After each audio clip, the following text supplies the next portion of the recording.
Welcome to the latest update program. The topic of discussion is Workshop on DESH Bill 2022 Organized. Recently, the Department of Commerce organized a workshop on the development of enterprises and services hub, that is DESH Bill 2022. The workshop was organized in partnership with the Export Promotion Council for EOUs and SEZs in Vanijya Bhavan, New Delhi. It aimed to have a discussion on the DESH Bill with stakeholders from various segments. The workshop was attended by approximately 200 participants representing various segments including SEZ units, developers and government functionaries.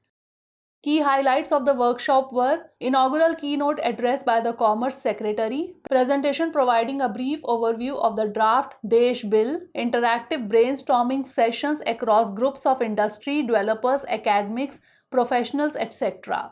Concerns and suggestions by stakeholders were noted, summary of the discussions during the interactive sessions, and concluding remarks by the Commerce Secretary. Now let's discuss what is DESH Bill. It would replace the existing Special Economic Zone Law or SEZ law. It aims to revive interest in SEZs and develop more inclusive economic hubs. It would enable the states to become partners in the development of enterprise and service hubs. The new legislation would encompass all the existing industrial enclaves in order to optimally utilize the available infrastructure and enhance the competitiveness of exports.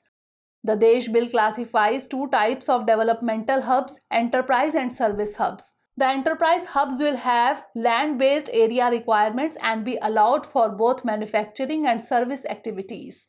The bill seeks to integrate existing industrial estates such as textiles and food parks by converting them into developmental hubs. Currently, only specified services such as IT are allowed in special economic zones or SEZs.